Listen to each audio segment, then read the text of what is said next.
ఈరోజు ఒక ప్రధాన వార్తాపత్రిక ఆంధ్రజ్యోతి ఆ ఓనరు బహుశా చైర్మన్ అనుకుంటాను రాధాకృష్ణ గారు ఆంధ్రజ్యోతిలో తొలి పాలుకొని ఒక పెద్ద వార్త రాశారు.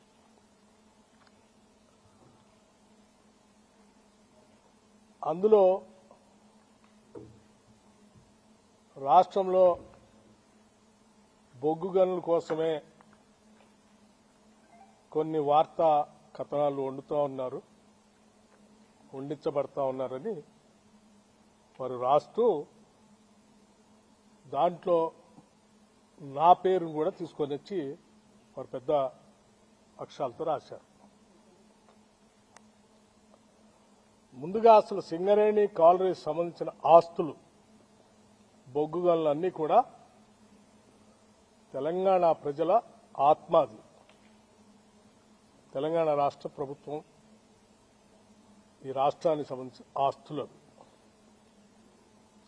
ఆ ఆస్తుల్ని ఈ ఆత్మని కాపాడి భవిష్యత్ తరాలకు అందించడమే నా ముందున్నటువంటి ఏకైక లక్ష్యం. రాధాకృష్ణ గారి లాగా నేను ఏది పడితే అది మాట్లాడటమో ఏది పడితే అది రాయటమో నేను చేయను. ఎందుకంటే నాకు కొన్ని బాధ్యత, ఒక విధానం కూడా ఉంది. ఎందుకంటే నేను రాజకీయాల్లోకి వచ్చిందే ఒక లక్ష్యం కోసం వచ్చాను. ఆస్తులు సృష్టించుకోవటం కోసం, వ్యాపార సామ్రాజ్యాలు విస్తరించుకోవటం కోసం,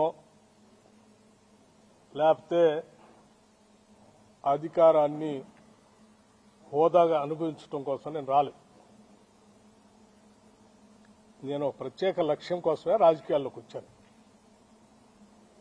నా లక్ష్యం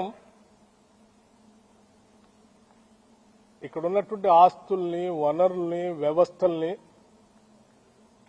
అన్నింటినీ కూడా సమాజంలో ఉన్న అన్ని వర్గాలకి సమానంగా పంచడం కోసమే నేను రాజకీయాల్లోకి వచ్చాను. దారి దోపిడిగారులు లేకపోతే గద్దలు లాంటి వాళ్ళు సమాజం మీద పడి పీక తింటా ఉంటే వాళ్ళని రక్షించడం కోసం, వాళ్ళ తరఫున మాట్లాడటం కోసం రాజకీయాల్లోకి వచ్చాను.